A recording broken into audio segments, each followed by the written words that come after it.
नमस्कार दोस्तों, ज्ञान परीक्षा की इस YouTube चैनल में आप लोगों का स्वागत है।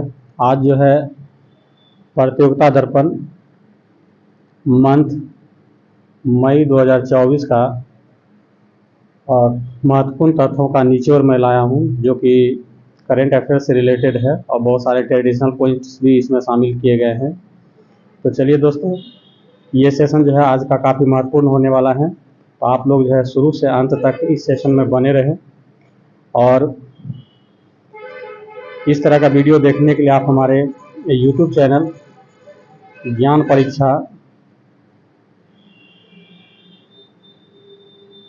परीक्षा बाय ए राज सर को सब्सक्राइब कर सकते हैं। ये सेशन जो है आगामी BPSC और आने वाले दरोगा परीक्षा, बिहार दरोगा परीक्षा और बिहार सचिवालय एग्ज़ाम्स के लिए काफ़ी महत्वपूर्ण सेशन है, तो आप लोग जो है इसे बिना स्किप किए हुए शुरू से अंत तक देखें। तो चलिए हम लोग जो है सेशन को स्टार्ट करते हैं। देखिए, पहला पॉइंट जो इसमें हम लोग लिखे हैं, 18वीं लोकसभा का चुनाव कार्यक्रम व आदर्श आचार संहिता का घोषणा कब हुआ। देखिए, कभी कभी आयोग जो है डेट भी पूछ लेता है, तो इसलिए ये डेट काफ़ी महत्वपूर्ण है। तो देखिए, 18वीं लोकसभा चुनाव का कार्यक्रम, जिस दिन कार्यक्रम की घोषणा होती है उसी दिन से आदर्श आचार संहिता का जो है घोषणा भी हो जाता है। तो देखिए, ये जो घोषणा हुआ था 16 मार्च 2024 को हुआ था। ये 18वीं लोकसभा कितने चरणों में संपन्न हुआ, तो ये 7 चरणों में संपन्न हुआ है। प्रथम चरण कब था, तो 19 अप्रैल 2024 को था। अंतिम चरण कब था, तो 1 जून 2024 को था। और कुल कितने सीट पर चुनाव हुआ है, तो 543 सीट के लिए जो है चुनाव हुआ था। कितने सीट के लिए, 543 सीट के लिए चुनाव हुआ था। चलिए आगे हम लोग बढ़ते हैं। इसमें कुछ ट्रेडिशनल पॉइंट दे दिए हैं। कभी कभी क्वेश्चन पूछ देता है कि भारत का दूसरा सबसे बड़ा लोकसभा सीट वाला राज्य कौन सा है, तो देखिए महाराष्ट्र इसका आंसर आता है। तो हम ऐसा किए हैं कि ऊपर से जो है 4 ऐसे स्टेट जिसमें जो है लोकसभा की सीट की संख्या ज़्यादा है उसको हम नोट किए हैं, और कुछ क्या कहते हैं यूटी लिए हैं, जिसे हम लोग केंद्र शासित प्रदेश कहते हैं, उसकी भी लोकसभा सीटों की संख्या के बारे में हम जिक्र किए हैं। तो देखिए, यूपी मतलब उत्तर प्रदेश में लोकसभा सीट जो है 80 है, जो कि भारत के राज्यों में सबसे अधिक है। मतलब सबसे अधिक लोकसभा सीट वाला राज्य जो है आपका यूपी है। और दूसरा नंबर पर जो है महाराष्ट्र का स्थान आता है, 48 सीट है। मतलब भारत का दूसरा सबसे बड़ा राज्य जो लोकसभा सीट का जो है निर्धारण करता है, 48 है महाराष्ट्र में। पश्चिम बंगाल में आपका 42 है। बिहार में आपका 40 है। तो बिहार देखिए, क्योंकि बिहार से रिलेटेड हम वीडियो ज़्यादा बनाते हैं, तो बिहार के संबंध में बोलेंगे। लोकसभा का सीट आपका 40 है। जबकि राज्यसभा का पूछा जाएगा तो राज्यसभा का सीट जो है 16 है। राज्यसभा का सीट कितना है, 16 है। विधानसभा का पूछा जाएगा तो 243 है, 243 है। और विधान परिषद का पूछा जाएगा तो 75 है। विधान परिषद का कितना है, 75 है। तो इसको आप नोट डाउन कर लीजिए। आगे हम लोग बढ़ते हैं। दिल्ली में जो है लोकसभा का सीट जो है 7 है। जम्मू कश्मीर में जो है 5 है, और लद्दाख में जो है 1 है। इसको आप नोट डाउन कर लीजिएगा। तो यहाँ से क्वेश्चन जो है कभी ऑड मैन आउट के तहत पिक आउट करने के लिए आता है। ठीक, तो चलिए, आई होप ये मतलब जो है ट्रेडिशनल पॉइंट आपको समझ में आ गया होगा। आगे हम लोग बढ़ते हैं। 18वीं लोकसभा के साथ 3-4 राज्यों में जो है विधानसभा चुनाव संपन्न हुआ था। ये भी क्वेश्चन देखिए काफ़ी महत्वपूर्ण है। यहाँ से आगामी परीक्षा में आपको क्वेश्चन देखने के लिए मिल सकता है, क्योंकि ये जो है वेरी वेरी इंपॉर्टेंट टॉपिक है। 18वीं लोकसभा के साथ साथ 4 राज्यों में, कितने राज्य में, 4 राज्य में विधानसभा का चुनाव संपन्न हुआ। देखिए 4 राज्य कौन है, तो आंध्र प्रदेश है, उड़ीसा है, अरुणाचल प्रदेश है और सिक्किम है। अब यहाँ पे फिर हम ट्रेडिशनल पॉइंट को लाए हैं कि इसमें जो है लोकसभा सीट और विधानसभा सीट का हम लोग जो है जिक्र किए हैं।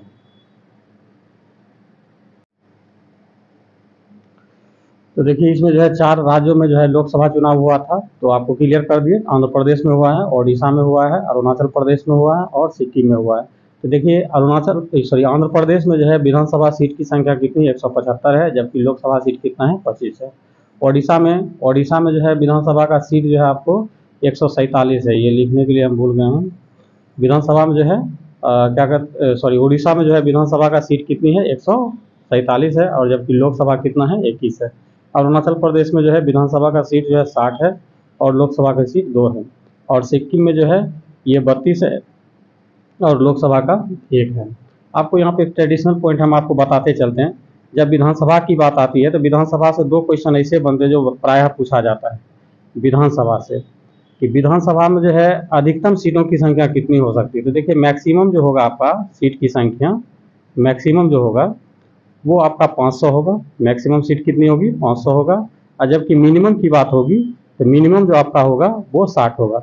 मगर सिक्किम एक ऐसा राज्य है जहाँ की जो है विधानसभा का सीट न्यूनतम अर्हता नहीं रखती है, फिर भी ये स्टेट का दर्जा प्राप्त किया है। 32 यहाँ पे सीट है। ठीक, तो ये पॉइंट को आप अच्छे से रखिएगा। विधानसभा में जो है मैक्सिमम सीट की संख्या कितनी हो सकती है किसी भी स्टेट के लिए? 500। और मिनिमम कितना हो सकता है? 60 हो सकता है। ठीक, चलिए आगे हम लोग बढ़ते हैं। करा 104वां संविधान संशोधन 2020 के तहत लोकसभा में 104वां संविधान संशोधन 2020, पहले तो ये पॉइंट को याद रखना कि 104वां संविधान संशोधन 2020 किससे रिलेटेड है।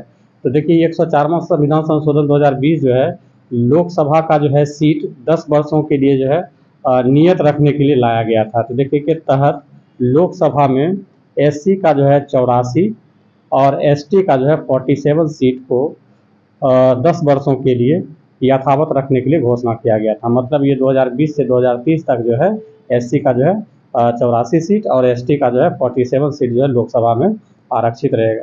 ठीक, आगे हम लोग चलते हैं। राज्यसभा का वर्तमान सभापति जो होते हैं उपराष्ट्रपति होते हैं, और अभी वर्तमान उपराष्ट्रपति जो है जगदीप धनखड़ है, यही सभापति होते हैं।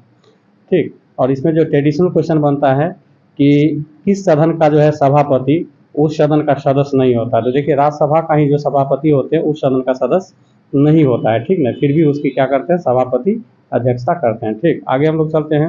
राज्यसभा में राष्ट्रपति द्वारा 12 सदस्यों का मनोनयन किस अनुच्छेद के तहत किया जाता है? ये देखिए ट्रेडिशनल क्वेश्चन है, ये भी बहुत ज़्यादा पूछा जाता है। अनुच्छेद 80 के तहत जो है राज्यसभा में राष्ट्रपति के द्वारा 12 सदस्यों का मनोनयन किया जाता है। और राष्ट्रपति जो है लोकसभा में भी पहले मनोनयन का अधिकार था अनुच्छेद 331 के तहत, मगर इसको हाल ही में जो है रद्द कर दिया गया। अनुच्छेद 331 के तहत जो है पहले 2 एंग्लो इंडियन का क्या करते थे? मनोनयन करते थे। अब इसको क्या कर दिया गया? समाप्त कर दिया गया। अब जो है लोकसभा में मनोनयन राष्ट्रपति के द्वारा नहीं किया जाता, केवल राज्यसभा में जो है अनुच्छेद 80 के तहत 12 सदस्यों का मनोनयन किया जाता है। ठीक, आगे हम लोग चलते हैं। राज्यसभा में मनोनीत नवीनतम सदस्य कौन है? तो देखिए ये अभी बहुत चर्चा में रहा है। राज्यसभा में मनोनीत नवीनतम सदस्य जो है सुधा मूर्ति हैं। ये नवीनतम सदस्य बने हैं। मतलब 12 सदस्य का जो मनोनयन किया जाता है, तो अभी तक जो है 11 सदस्य उसमें मनोनीत थे। एक सदस्य जो है अभी सुधा मूर्ति को किया है, जिससे अब टोटल हो गया 12। तो अभी मनोनयन का पूरा सदस्य जो है कंप्लीट पूरा किया है। ठीक, अब इसके बारे में थोड़ा सा हम बैकग्राउंड लिखे हैं। सुधा मूर्ति आखिर कौन है? तो देखिए इन्फोसिस के जो है सह संस्थापक नारायण मूर्ति, ए आर भी नहीं भी याद रखते हैं तो कोई दिक्कत नहीं है, आप नारायण मूर्ति याद रखिए। उधर सुधा मूर्ति, इधर नारायण मूर्ति। नारायण मूर्ति की क्या है? पत्नी है ये, और काफ़ी फेमस पर्सन है। ठीक, आगे हम लोग चलते हैं। कूनो नेशनल पार्क हाल ही में बहुत ज़्यादा चर्चा में रहा। तो यहाँ से क्वेश्चन आपको बन सकता है कि चर्चा में रहा था, आखिर किस मैटर लेके चर्चा में रहा। तो देखिए कूनो नेशनल पार्क जो है ये अभी मध्य प्रदेश में अवस्थित है, और यहाँ पर जो है प्रधानमंत्री मोदी के द्वारा जो है प्रोजेक्ट चीता लॉन्च किया गया था। इसमें नाइजीरिया अफ्रीकी राष्ट्र है, दक्षिण अफ्रीकी राष्ट्र नाइजीरिया से जो है चीता को मंगाकर यहाँ रखा गया था। इसलिए ये जो है नेशनल पार्क काफ़ी चर्चा में रहा था। यहाँ से आप 2 चीज़ याद रख सकते हैं कि प्रधानमंत्री मोदी के द्वारा जो है प्रोजेक्ट चीता किस नेशनल पार्क में लॉन्च किया गया था? तो कूनो नेशनल पार्क में। कूनो नेशनल पार्क कहाँ है? तो मध्य प्रदेश में है। कूनो नेशनल पार्क में जो है प्रोजेक्ट चीता किस देश से लाया गया था? तो नाइजीरिया से लाया गया था। ये 3 क्वेश्चन यहाँ से बनती है, तो आप इसको अच्छे से कर लीजिएगा, काफ़ी इंपॉर्टेंट टॉपिक है ये। आगे हम लोग चलते हैं। करा नदी के जल प्रवाह के नीचे सुरंग में चलने वाले नदी के जल प्रवाह के नीचे सुरंग में चलने वाली देश की पहली मेट्रो, मतलब देश करने का मतलब भारत देश की पहली मेट्रो कौन है? तो देखिए कलकत्ता मेट्रो जो है नदी के हुगली नदी के नीचे से जो है फिर से इसका निर्माण किया गया है, और नदी के नीचे मेट्रो का परिचालन करने वाला पहला मेट्रो जो है कोलकाता मेट्रो है। ये देखिए सुरंग में जो है बनाया गया, वो 520 मीटर जो है हुगली नदी के नीचे से इसको निकाला गया। ठीक ना, हुगली नदी के नीचे से निकाला गया।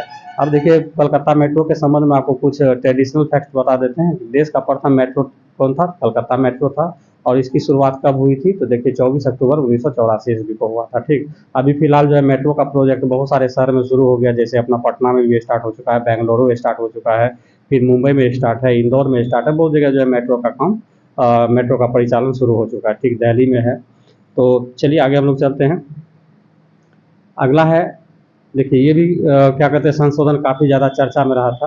तो देखिए नागरिक संशोधन अधिनियम। तो देखिए नागरिकता अधिनियम जो है 2019 में लाया गया था और इसको जो है पुनः 2024 में क्या किया गया, संशोधन किया गया। तो देखिए संशोधन में क्या किया गया वो चीज़ आपको याद रखना है, ठीक।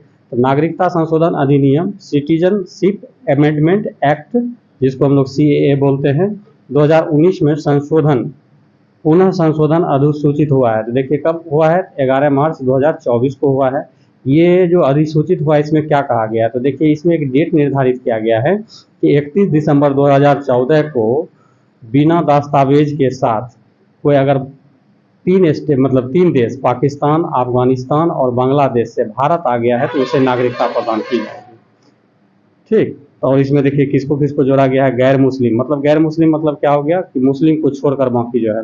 फिर माइनॉरिटी, अल्पसंख्यक की बात कही गई है और शरणार्थी की बात कही गई है, ठीक। तो देखिए आपको डेट याद रखना है, हो सकता है डेडलाइन आपको डेट पूछ दे कि किस तारीख, हाल ही में जो इसका देखिए क्वेश्चन बनने की क्या संभावना है कि नागरिकता संशोधन अधिनियम 2024 के तहत किस तिथि से यह निर्धारित की गई है कि बिना दस्तावेज का भी पाकिस्तान, अफगानिस्तान, बांग्लादेश से आए हुए गैर मुस्लिम, अल्पसंख्यक व शरणार्थी को जो है नागरिकता भारत प्रदान करेगी। तो 31 दिसंबर 2014, ये डेट आप अच्छे से याद रखिएगा। चलिए आगे हम लोग बढ़ते हैं। देखिए तेंदुआ गन्ना रिपोर्ट आया है, इसके बारे में हम जो लोग जान लेते हैं, क्या कि तेंदुआ गन्ना रिपोर्ट से भी बहुत बार BPSC जो है क्वेश्चन उठाया हुआ है, इसलिए इसको हम जो है प्रायोरिटी पे रखे हैं। तेंदुआ गन्ना हो गया, फिर आपका बाघ का गन्ना हो गया, ये सब पूछा जाता है। तो देखिए तेंदुआ गन्ना जो है रिपोर्ट 2022 ये जो है जारी किया गया है। ये 4-4 साल के अंतराल में होता है, अर्थात 2022 में हुआ है तो ये जो है अब 26 में होगा, ठीक। तो देखिए इसकी गणना जो होती है 4-4 वर्ष के अंतराल पे होती है। जारी करता है, तो जारी कौन किया है, तो देखिए नेशनल टाइगर कंजर्वेशन एवं wild life institute of India के द्वारा जो है ये संयुक्त रूप से दोनों द्वारा जारी किया गया है, ठीक। आगे हम लोग चलते हैं। वर्ष 2022 में तेंदुआ की संख्या पूरे भारत में कितनी है, 13,874 तेंदुआ है। कितने तेंदुआ हैं, 13,874। इसको अच्छे से याद रखिएगा, ठीक। आगे हम लोग चलते हैं। वर्ष 2022 में तेंदुआ की संख्या में कितनी वृद्धि हुई, तो देखिए वृद्धि जो हुई है आपको 7.95% की तेंदुआ में वृद्धि हुई है, ठीक। आगे हम लोग चलते हैं। क्षेत्र की दृष्टि से अकॉर्डिंग टू एरिया, क्षेत्र की दृष्टि से सर्वाधिक तेंदुआ की संख्या किस क्षेत्र में है, तो देखिए मध्य भारत और पूर्वी घाट में सबसे ज़्यादा तेंदुआ है। तो ये क्षेत्र हो गया, क्षेत्र याद रखिएगा, ठीक ना। क्षेत्र विशेष में कोई स्टेट नहीं आती है, उसमें जो है कई स्टेट मिलाकर एक क्षेत्र का निर्धारण किया। जैसे पूर्वी घाट की बात आई तो पूर्वी घाट में आपका जैसे वेस्ट बंगाल आ जाएगा, ओडिशा आ जाएगा, तमिलनाडु आ जाएगा, तो ये पूर्वी घाट हो गया। मध्य भारत की जब बात होगी तो छत्तीसगढ़ आ जाएगा, MP आ जाएगा, इस तरह से होता है, ठीक। तो देखिए क्षेत्र की दृष्टि से सर्वाधिक तेंदुआ की संख्या जो है आपका मध्य भारत और पूर्वी घाट में सबसे ज़्यादा है। अब देखिए इससे ट्रेडिशनल क्वेश्चन जो बनता है, सर्वाधिक तेंदुआ वाला राज्य कौन है, तो MP है। ये देखिए दोनों चीज़ में आगे है, सबसे ज़्यादा बाघ वाला राज्य भी जो है MP है और सर्वाधिक तेंदुआ वाला राज्य भी जो आपका कौन है, MP है। और दूसरे नंबर पे सर्वाधिक तेंदुआ वाला स्टेट जो आपको छत्तीसगढ़ है, क्लियर। और बिहार में तेंदुआ की संख्या कितना है, 98 है, ये ध्यान में रखिएगा। चलिए आगे हम लोग बढ़ते हैं। अग्नि 5, देखिए अग्नि 5 मिसाइल का जो हाल ही में क्या कहते हैं परीक्षण किया गया है, इससे संबंधित क्वेश्चन हम लोग देखते हैं। अग्नि 5 जो MIRV टेक्नोलॉजी युक्त है, अग्नि 5 का सफल परीक्षण जो है DRDO द्वारा किया गया। किसके द्वारा किया गया, DRDO द्वारा किया गया है। और MIRV का फुल फॉर्म जो होता है मल्टीपल इंडिपेंडेंटली री इंट्री व्हीकल होती है, ठीक ना। मल्टीपल इंडिपेंडेंटली री इंट्री व्हीकल होता है, ठीक। आगे हम लोग चलते हैं। ये जो अग्नि 5 का जो सफल परीक्षण किया गया, इसका नाम दिया गया मिशन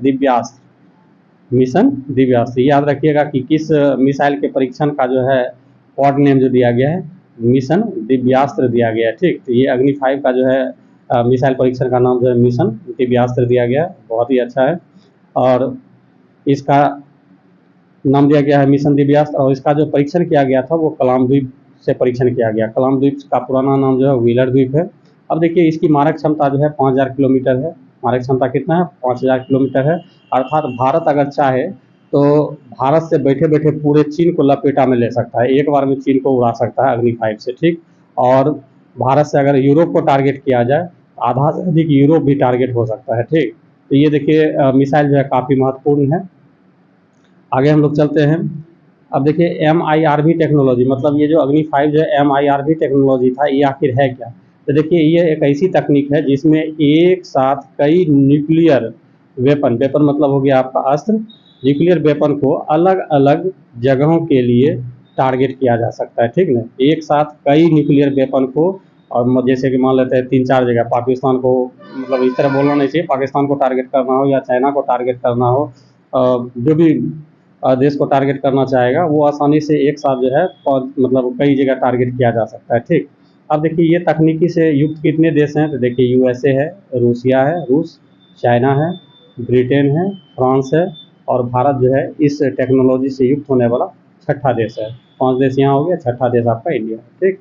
आगे हम लोग चलते हैं, हरियाणा का वर्तमान CM कौन है? तो देखिए हरियाणा का वर्तमान CM जो है आपका श्री नायब सिंह सैनी है, और यहाँ पर बीजेपी की सरकार है। कभी कभी स्टेट वाइज छांटने के लिए आ जाता है निम्नलिखित में किस स्टेट में जो बीजेपी की सरकार नहीं है या है, इस तरह का क्वेश्चन बनता है, तो थोड़ा सा इसको बारीकी से ध्यान देंगे तो हो सकता है कि जो माइनटली गलती होने की संभावना है वो आपका कम हो जाए।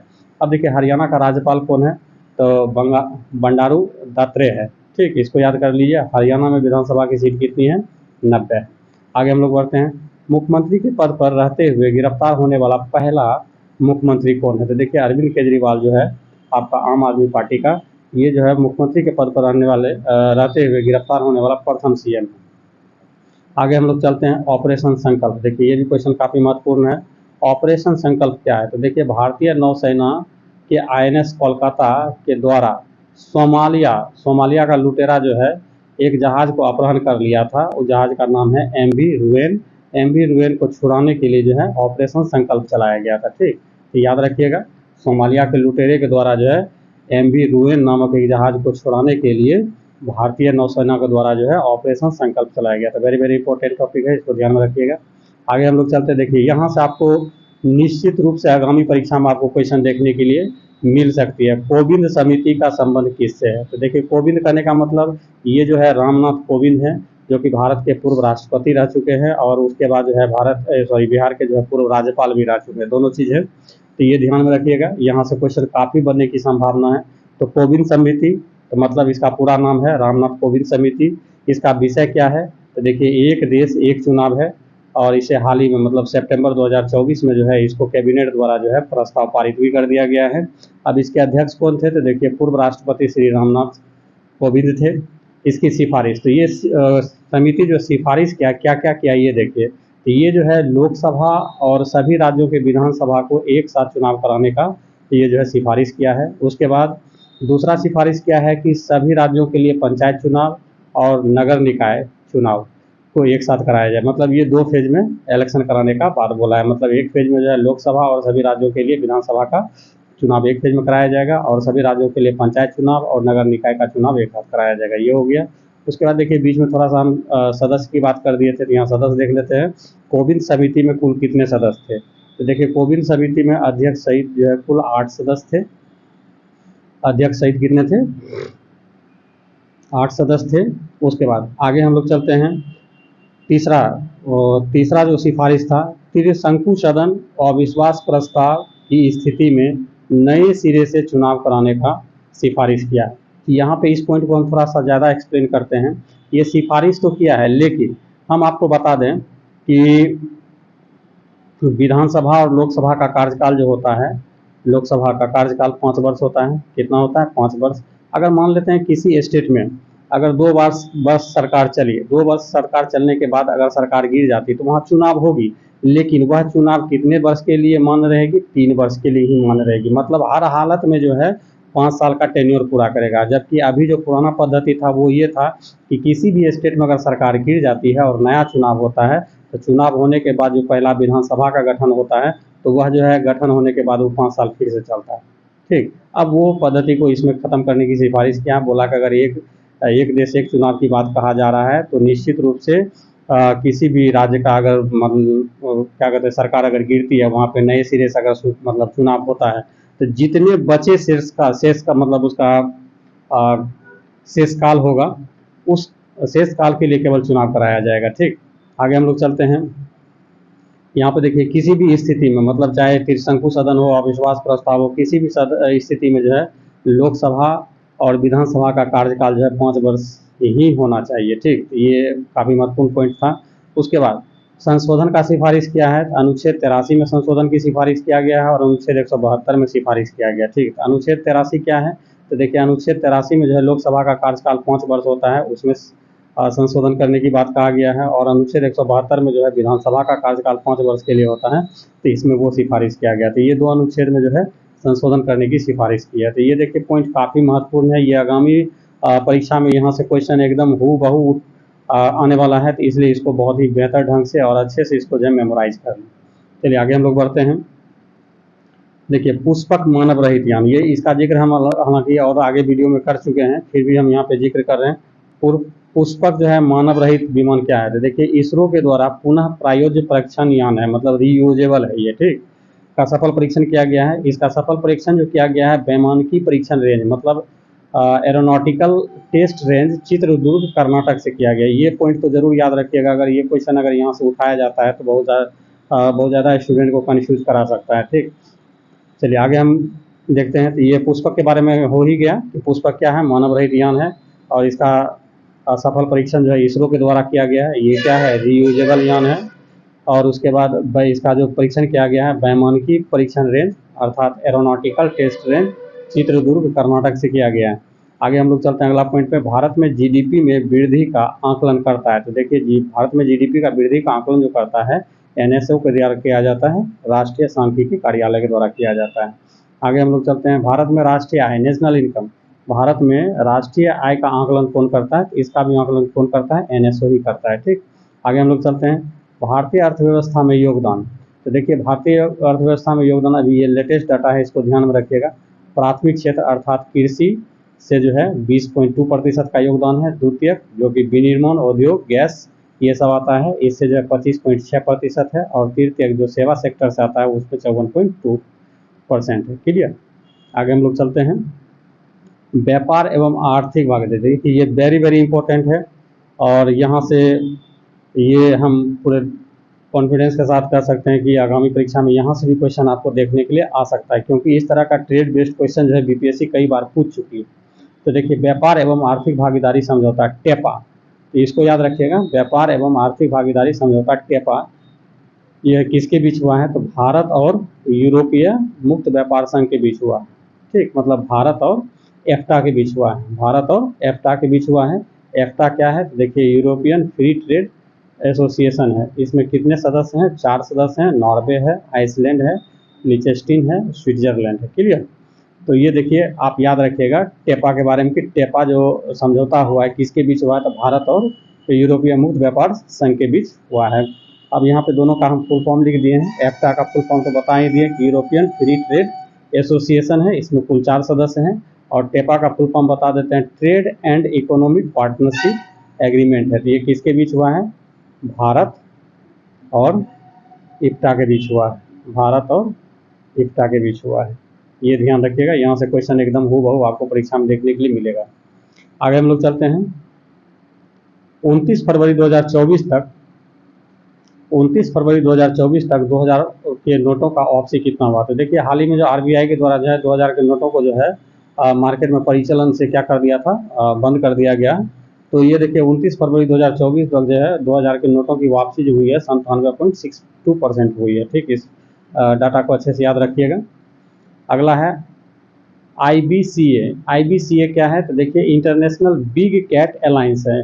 तो देखिए बिग कैट क्या होता है, तो बिग कैट के श्रेणी में जो है तेंदुआ, हिम तेंदुआ, बाघ, शेर ये सब आता है। ठीक, इसको हम डिटेल कर रहे हैं। IBCA international big cat alliance, देखिए बाघों और बड़ी बिल्लियों परिवारों का संरक्षण हेतु ये अलायंस किया गया है। तो इसका पहल कौन किया है, प्रधानमंत्री जो है नरेंद्र मोदी के द्वारा इसका पहल किया गया है। इसका मुख्यालय कहाँ बनाने की घोषणा की गई है, भारत में की गई है। अब देखिए बिग कैट में कौन कौन आता है, तो देखिए बिग कैट में आपका बाघ आता है, शेर आता है, तेंदुआ आता है, हिम तेंदुआ आता है, प्यूमा आता है, जगुआर आता है और चीता आता है। तो इसको आप अच्छे से रखिएगा, हो सकता है कि इसमें छांटने के लिए आ जाए कि निम्नलिखित में से कौन सी जो है बड़ी बिल्ली की श्रेणी में नहीं आता है। ठीक है, तो बड़ी बिल्ली में कौन कौन आता है, देखिए बड़ी बिल्ली की श्रेणी में जो है बाघ आता है, शेर आता है, तेंदुआ आता है, हिम तेंदुआ आता है, प्यूमा, जगुआर और चीता आता है। आगे हम लोग बढ़ते हैं, राष्ट्रीय अनुसूचित जाति आयोग, देखिए राष्ट्रीय अनुसूचित जाति आयोग का नया अध्यक्ष जो बनाया गया है किशोर मकवाना को बनाया गया है, किशोर मकवाना को बनाया गया है। उसके बाद अगला पॉइंट हम लोग देख रहे हैं, अगला पॉइंट है रूस में भारत का नया राजदूत कौन है, तो विनय कुमार को बनाया गया है। उसके बाद देखिए सीबीएसई जो शिक्षा से संबंधित है, इसका नया चेयरमैन कौन बना है, राहुल सिंह बना है।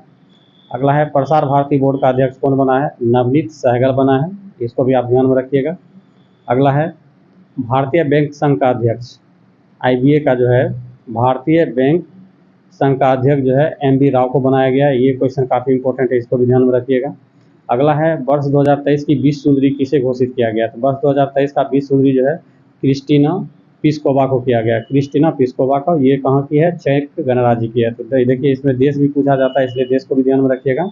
वर्ष 2023 की विश्व सुंदरी कौन है, क्रिस्टीना पिस्कोवा है, और किस देश से है ये, चेक गणराज्य से है।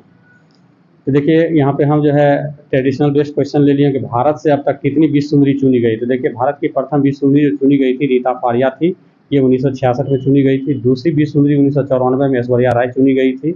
1997 में जो है डायना हेडेन चुनी गई थी, ये भारतीय मूल की थी। और 1999 में युक्ता मुखी चुनी गई थी। 2000 में जो है प्रियंका चोपड़ा चुनी गई थी, और 2017 में जो है मानुषी छिल्लर चुनी गई है। ठीक, तो कुल मिलाकर अभी तक जो है भारत से 6 विश्व सुंदरी का चयन हुआ है। ठीक, 1 2 3 4 5 6 विश्व सुंदरी बनी है। जबकि यहाँ पे आपसे पूछा जाएगा भारत का प्रथम मिस यूनिवर्स कौन बनी है, तो वो आपका सुष्मिता सेन बनी है। ठीक, आगे हम लोग बढ़ते हैं। ऑस्कर अवार्ड, देखिए ऑस्कर अवार्ड जो है फिल्म के क्षेत्र में दिया जाता है। ऑस्कर अवार्ड 2024 का घोषणा किया गया, तो इसमें देखिए सर्वश्रेष्ठ फिल्म का जो है पुरस्कार मिला है ओपेनहाइमर को मिला है। सर्वश्रेष्ठ अभिनेता का अवार्ड जो है किलियन नोलन को मिला है, ओपेनहाइमर का ही जो है ये अभिनेता है। सर्वश्रेष्ठ अभिनेत्री का अवार्ड जो है एम्मा स्टोन को मिला है, पुअर थिंग्स एक फिल्म है उसके लिए। और सर्वश्रेष्ठ निर्देशक का जो है अवार्ड मिला है क्रिस्टोफर नोलन को मिला। क्लियर, आगे हम लोग चलते हैं। प्रिट्जर पुरस्कार, देखिए तो ये देखिए प्रिट्जर पुरस्कार जो है ये जो है वास्तुकला के क्षेत्र में दिया जाता है, निर्माण क्षेत्र में दिया जाता है। और प्रिट्जर पुरस्कार जो है वास्तुकला क्षेत्र का जो है इसे नोबेल कहा जाता है। क्या कहा जाता है, नोबेल कहा जाता है। और इसका विजेता जो है रिकेन यामामोटो है, रिकेन यामामोटो, जो कि जापान के हैं। कहाँ के, जापान के, ये ध्यान में रखेंगे। आगे हम लोग चलते हैं जीडी बिरला पुरस्कार। देखिए जीडी बिरला पुरस्कार जो है 2023 की घोषणा किया गया, ये वैज्ञानिक अनुसंधान के लिए दिया जाता है। और किसे दिया गया, प्रोफेसर अदिति सेन डे, इसका पूरा नाम है अदिति सेन डे है, इसको ध्यान में रखिएगा। आगे हम लोग बढ़ते हैं। एबेल पुरस्कार 2024 का घोषणा, देखिए ये वीडियो जो है आप देख रहे होंगे कि इसमें काफ़ी ज़्यादा इम्पोर्टेंट फैक्ट हम शामिल किए हैं। और यहाँ से इस वीडियो से हमको लगता है कि आप किसी भी एग्ज़ाम में आप जाएंगे तो 4 से 5 क्वेश्चन आपको देखने के लिए मिल सकता है। तो इसलिए इस सेशन को आप अच्छे से शुरू से अंत तक देखें, ताकि आप किसी भी परीक्षा में जो है आसानी से 4-5 क्वेश्चन जो है प्लस कर सकें।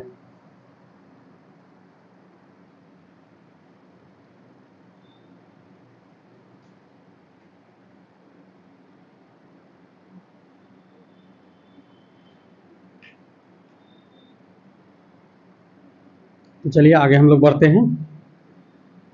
देखिए यहाँ पर एबेल पुरस्कार है, एबेल पुरस्कार 2024 का भी घोषणा हुआ है। तो देखिए एबेल पुरस्कार गणित के क्षेत्र में दिया जाता है, और एबेल पुरस्कार जो है मैथमेटिशियन को दिया जाता है। इसका विजेता जो है प्रोफेसर मिशेल तालाग्रांड है, ये फ्रांस के, कहाँ के थे, फ्रांस के। और इसे एबेल पुरस्कार दिया गया। ठीक, और एबेल पुरस्कार जो है नोबेल पुरस्कार की तरह ही तुल्य है, जो कि गणित के क्षेत्र में दिया जाता है।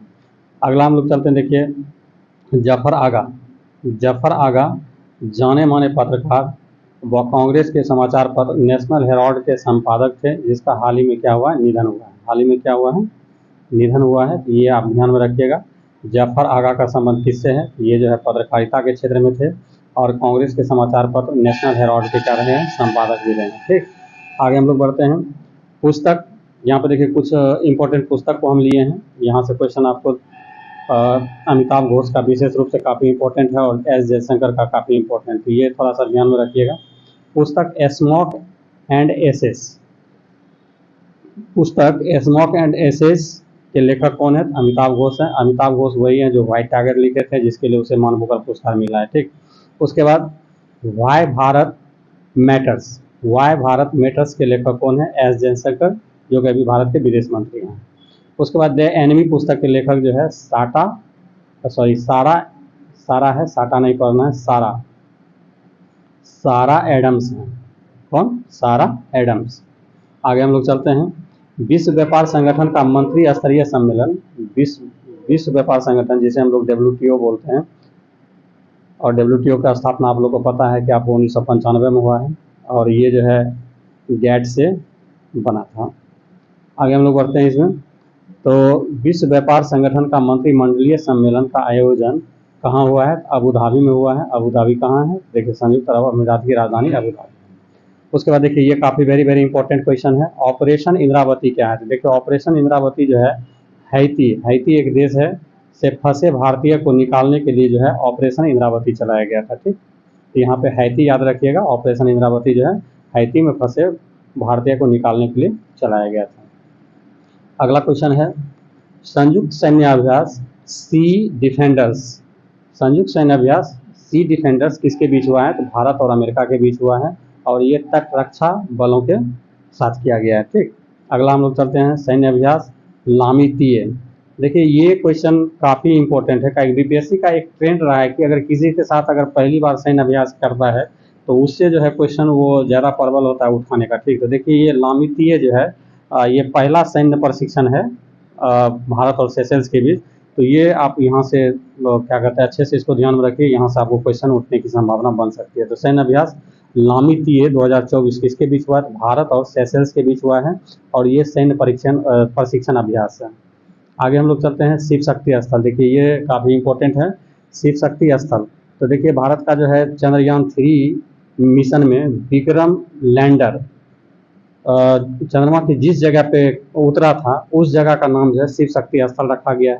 तो ये शिव शक्ति स्थल जो है PM मोदी के द्वारा नामांकन किया गया था, लेकिन बाद में क्या हुआ है कि अंतर्राष्ट्रीय खगोलीय संघ के द्वारा 19 मार्च 2024 को इसको मान्यता दे दिया गया। ठीक, वो जगह का नाम जो है क्या रहेगा? शिव शक्ति स्थल ही रहेगा। तो ये ध्यान में रखिएगा, शिव शक्ति स्थल क्या है? तो चंद्रयान-3 का विक्रम जहाँ लैंड किया था चंद्रमा की सतह पर, उस सतह का नाम जो है शिव शक्ति स्थल रखा गया है, और इसका मान्यता हाल ही में जो है अंतर्राष्ट्रीय खगोलीय संघ के द्वारा 19 मार्च 2024 को दिया गया है। और ये शिव शक्ति स्थल का नामांकन किसने किया था? ये प्रधानमंत्री मोदी के द्वारा किया गया था। ठीक, आगे हम लोग चलते हैं, राष्ट्रीय अंतरिक्ष दिवस। देखिए, वेरी इंपॉर्टेंट, राष्ट्रीय अंतरिक्ष दिवस जो है 23 अगस्त को मनाया गया है। ये प्रथम अंतरिक्ष दिवस है। ठीक, पहली बार जो है इसे मनाया गया है, और ये 23 अगस्त भी उसी से संबंधित है, क्योंकि 23, देखिए यहाँ पे हम पॉइंट एक लिखे थे, आप गौर कीजिएगा यहाँ पे कि चंद्रयान-3 में जो है विक्रम लैंडर जब चंद्रमा के सतह पे लैंड किया था तो वो 23 अगस्त 2023 ही था। इसलिए 23 अगस्त को जो है राष्ट्रीय अंतरिक्ष दिवस के रूप में पहली बार भारत मनाने का घोषणा किया है। ठीक, आगे हम लोग चलते हैं, बिलियर्ड्स के हॉल ऑफ फेम में, बिलियर्ड्स के हॉल ऑफ फेम में शामिल होने वाला प्रथम भारतीय खिलाड़ी। तो देखिए, प्रथम भारतीय खिलाड़ी कौन है? पंकज अडवाणी है। ये भी काफ़ी अच्छा क्वेश्चन है। अगला चलते हैं, रणजी ट्रॉफी 2024। तो पहले ये जान जाइए कि रणजी ट्रॉफी का संबंध किससे है? क्रिकेट से है, और इसका विजेता कौन है? मुंबई, और जबकि विजेता कौन है? विदर्भ। आगे हम लोग चलते हैं, भारतीय पैरा ओलंपिक समिति। भारतीय पैरा ओलंपिक समिति का अध्यक्ष कौन है? देवेंद्र झाझड़िया है। इसका राइट आंसर हो जाएगा देवेंद्र झाझड़िया। अगला हम लोग चलते हैं, फ्रेंच ओपन 2024 का टाइटल जीतने वाला भारतीय। तो देखिए, फ्रेंच ओपन 2024 का टाइटल जीतने वाला भारतीय जो है स्वातिक और चिराग है। ये आप अच्छे से ये देखिए, क्वेश्चन काफ़ी महत्वपूर्ण है, क्योंकि जब भी कोई 4 टाइटल्स में अगर कुछ जीतता है तो वो काफ़ी चर्चा में रहता है। जैसे आपका पहला हो गया, 4 टाइटल कौन कौन इंपॉर्टेंट है, आप उसको अच्छे से ट्रिक पे भी याद रख सकते हैं। जैसे आप इसको नोट कर लीजिए, आप विलंब से अमेरिका आए, इसको ध्यान में रखिएगा तो आप बन जाएगा।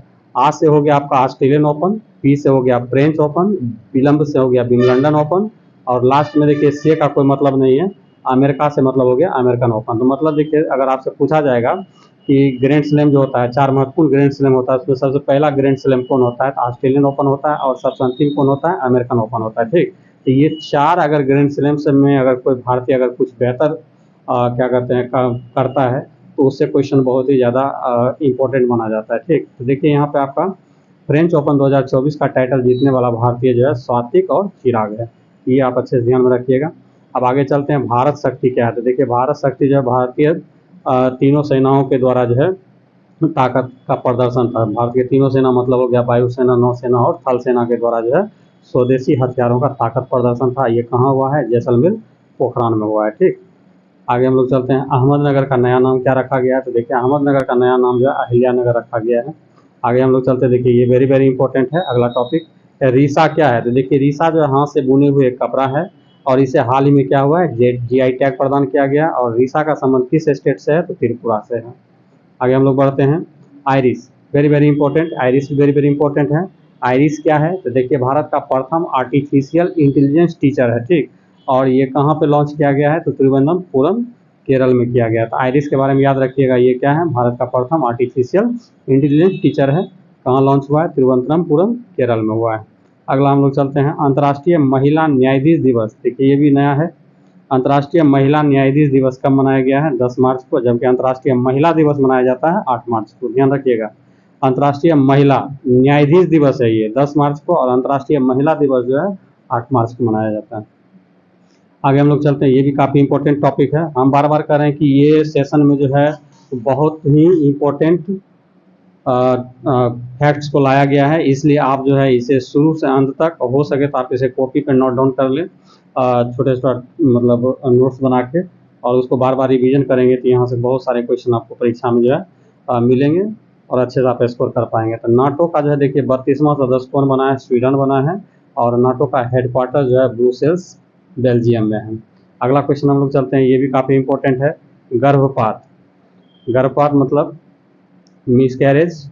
गर्भपात कराने को संवैधानिक अधिकार किस देश ने दिया है? तो देखिए फ्रांस जो है अपने संविधान में ये घोषणा किया है कि गर्भपात कराने को संवैधानिक अधिकार हम प्रदान करते हैं, और ये किस देश के द्वारा दिया गया है? फ्रांस के द्वारा दिया गया है, ठीक। आगे हम लोग बढ़ते हैं, पहली यात्री विमानन कंपनी ने पहली एआई एयर होस्टेस समा 2.0 लॉन्च किया है। ये कौन सा विमान कंपनी है? तो देखिए कतर एयरवेज है जो ये पहला एयर होस्टेस पहली एआई एयर होस्टेस जो है लॉन्च किया, जिसका नाम रखा गया समा 2.0। तो यहाँ देखिए क्वेश्चन ये भी पूछा जा सकता है, समा 2.0 क्या है? तो पहला एआई एयर होस्टेस है, किस विमान के द्वारा ये मतलब लॉन्च किया गया? तो कतर एयरवेज के द्वारा इसे लॉन्च किया गया है, क्लियर। अगला हम लोग चलते हैं, अंतर्राष्ट्रीय युवा विश्व सम्मेलन 2024 का आयोजन कहाँ किया गया? तो देखिए ये जो है आपका सिरियस रूस में किया गया था। आप देश नाम याद रख सकते हैं, अगर नहीं भी रहेगा तो कोई दिक्कत नहीं, रूस याद रखिए, क्योंकि ऐसे प्रश्न में जो है देश का ही नाम पूछा जाता है। अंतर्राष्ट्रीय युवा विश्व सम्मेलन 2024 जो है सिरियस रूस में इसका आयोजन किया गया है। आगे हम लोग बढ़ते हैं, संयुक्त नौसैनिक युद्ध मेरीटाइम सिक्योरिटी बेल्ट 2024 में शामिल हुआ देश। तो देखिए ये बहुराष्ट्रीय था, मगर मेन इंपॉर्टेंट जो है रूस, ईरान और चीन जो है इसमें शामिल हुआ था, इसलिए काफ़ी चर्चा में रहा था, तो इसको हमने नोट कर लिया है। आगे हम लोग चलते हैं, मॉरिशस के राष्ट्रीय दिवस समारोह में मुख्य अतिथि किसे बनाया गया था? तो मॉरिशस पहले याद रखना है, मॉरिशस के राष्ट्रीय दिवस समारोह में मुख्य अतिथि राष्ट्रपति द्रौपदी मुर्मू को बनाया गया था, तो इसलिए काफ़ी इंपॉर्टेंट है, इसको ध्यान में रखिएगा। कोबरा गोल्ड 2024 संयुक्त सैन्य अभ्यास किसके बीच किया गया? तो यूएसए और थाईलैंड के बीच जो है कोबरा गोल्ड 2024 संयुक्त सैन्य अभ्यास किया गया है। आगे हम लोग चलते हैं, COP28 का आयोजन 2023 में कहाँ हुआ है? तो दुबई संयुक्त अरब अमीरात में हुआ है, ठीक। तो देखिए दोस्तों ये जो है प्रतियोगिता दर्पण मई 2024 का जो है पूरा निचोड़ था, और इसमें बार बार हम बोल रहे हैं कि बहुत सारे फैक्ट्स ऐसे कॉमन है जो कि प्राय परीक्षा में पूछा जाता है, तो आप इसे बहुत ही बारीकी ढंग से इसे पढ़ें ताकि आप अच्छा स्कोर कर पाएंगे। और अगला सेशन में बहुत जल्द लेकर आऊँगा, तब तक के लिए धन्यवाद, और आप लोग अच्छे से मन से तैयारी करते हैं। जय हिंद।